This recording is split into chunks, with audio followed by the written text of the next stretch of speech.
জুমার দিন শুক্রবার, এটা হলো সপ্তাহের সবচেয়ে সেরা দিন, শ্রেষ্ঠ দিন। এটা হলো ইমানদারের জন্য ঈদের দিন, গরিবের উৎসবের দিন, সাপ্তাহিক ঈদ। জুমার দিন উপলক্ষে সবচেয়ে বেশি পরিমাণে যে আমলটা করতে হবে, পরিমাণে সবচাইতে বেশি করতে হবে, সেটা হলো দুরূদ শরীফের আমল। কিসের আমল? কারণ নবী করিম সাল্লাল্লাহু আলাইহি ওয়াসাল্লাম বলেছেন, আকফিরু আলাইয়া মিনাস সালাতি মিন ইয়াউমিল জুমআতি ওয়া লাইলাতিল জুমআহ। তোমরা জুমার দিন এবং জুমার রাত, জুমার রাত হলো বৃহস্পতিবার দিবাগত রাত, অর্থাৎ বৃহস্পতিবার সূর্য অস্ত হয়ে গেছে, জুমার দিন শুরু। তো এই জুমার রাত এবং জুমার দিন, এই উভয়টাতে তোমরা আমার প্রতি বেশি বেশি করে দুরূদ প্রেরণ করো, আমার জন্য আল্লাহর কাছে দোয়া পেশ করো। ফাইন্না সালাতাকুম মারুদাতুন আলাই, কারণ তোমরা যে দুরূদ পাঠ করো আমার জন্য, এটা আল্লাহর ফেরেশতারা আমার কাছে নিয়ে পেশ করে যে, হে আল্লাহর রাসূল, পৃথিবীর অমুক দেশ অমুক প্রান্ত থেকে অমুকের ছেলে অমুক আপনার জন্য দুরূদ পেশ করেছে। এটা তোমাদের এই রিপোর্টটা আল্লাহর ফেরেশতা আমার কাছে বলে, উপস্থিত করে। এই জন্য তোমরা জুমার দিনে আসলে বেশি বেশি করে দুরূদ পাঠ করবা। দুরূদ হলো নবী সাল্লাল্লাহু আলাইহি ওয়াসাল্লামের জন্য দোয়া। ওনার জন্য আমাদের দোয়া করলে আমাদের লাভ। আল্লাহ তাআলা তো তার রাসূলের প্রতি রহমত এমনিই নাজিল করবেন, আমরা দোয়া করলেও করবেন, না করলেও। কিন্তু আমরা যদি দোয়া করি তাহলে সেক্ষেত্রে ওনার লাভ হোক না হোক আমাদের লাভ নিশ্চিত, নিজেদের লাভ নিশ্চিত। আল্লাহ তাআলা তার রাসূল সাল্লাল্লাহু আলাইহি ওয়াসাল্লামকে অনেক ভালোবাসেন, অনেক মহব্বত করেন। তার নবীকে তিনি অনেক মহব্বত করেন দেখে তার নবী, তার জন্য কেউ দোয়া করলেও আল্লাহ তাআলা তার প্রতি রহমত নাজিল করে। আর শুধু রহমত নাজিল না, মান সাল্লা আলাইয়া মাররাতান সাল্লাল্লাহু আলাইহি আশারা। নবী সাল্লাল্লাহু আলাইহি ওয়াসাল্লাম বলেছেন, যে ব্যক্তি আমার প্রতি একবার দুরূদ প্রেরণ করে, একবার নবীজির জন্য দোয়া করে, আল্লাহ তাআলা ওই ব্যক্তির প্রতি 10 বার রহমত নাজিল করে। কয়বার রহমত নাজিল করে? রহমত নাজিলের মানে বুঝেন? 10 বার আল্লাহ অনুগ্রহ করেন, দয়া করেন।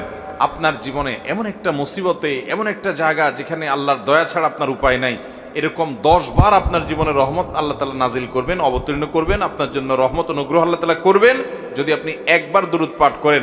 তাহলে প্রতি সপ্তাহে জুমার দিনে, জুমার রাতে যদি আপনি 100, 200, 300 বার, 1000 বার দুরূদ আপনি প্রেরণ করতে পারেন, তাহলে এই 10 বার আপনার গুণ করে আপনি হিসাব করেন যে কতবার আল্লাহ তাআলার রহমতের হকদার, ভাগীদার, পাওনাদার আপনি হয়ে যাবেন ইনশাআল্লাহ।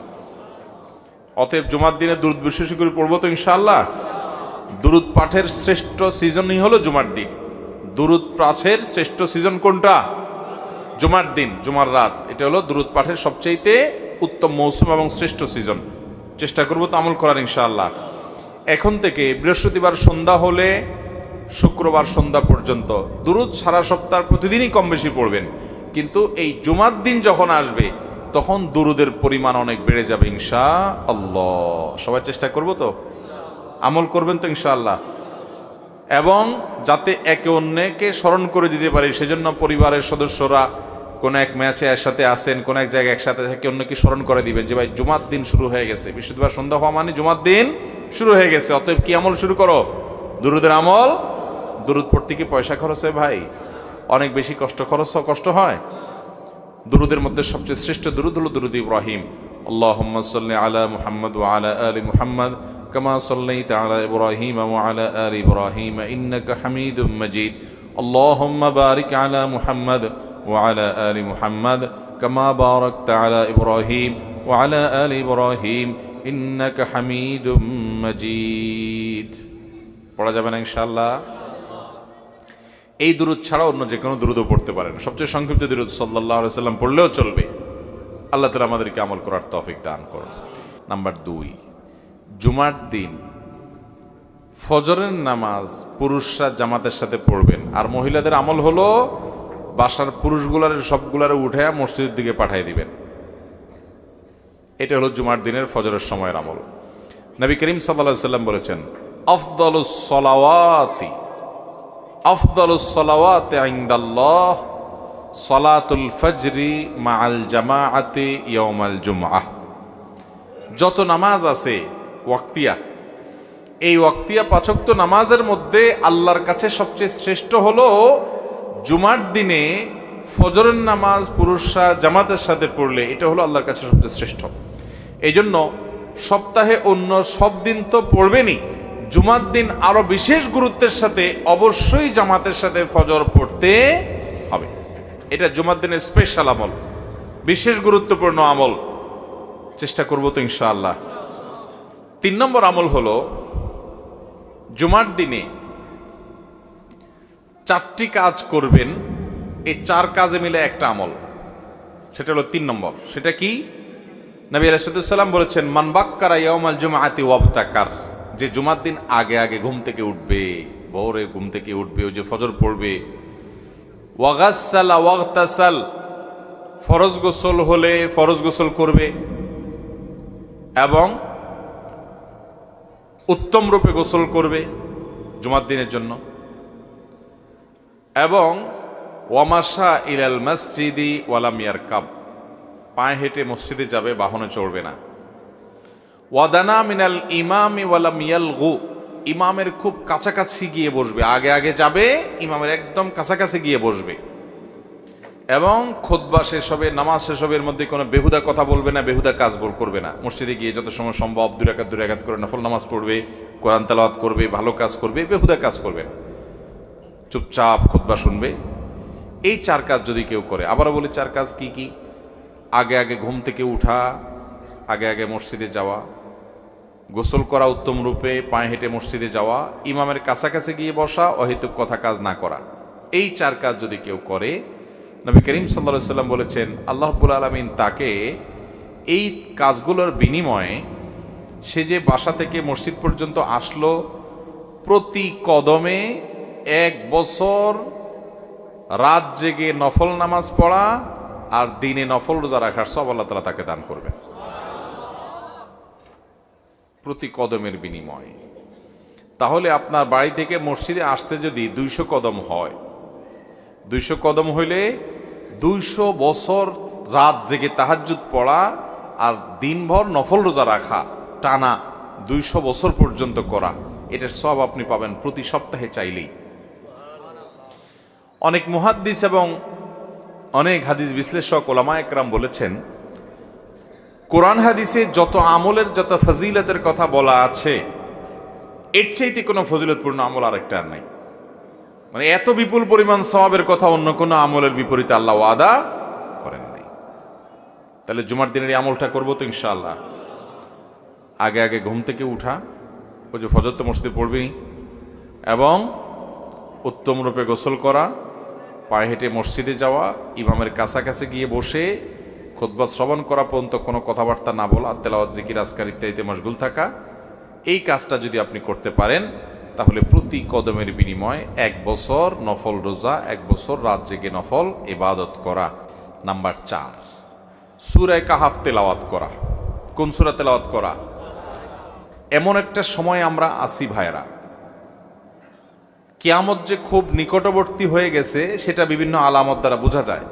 নবী করিম সাল্লাল্লাহু আলাইহি সাল্লাম বলেছেন যে শেষ জমানাতে কিয়ামতের আগে ঈমান ধরে রাখা, এটা হলো হাতে জ্বলন্ত কয়লা মোট করে ধরে রাখার চাইতে কঠিন।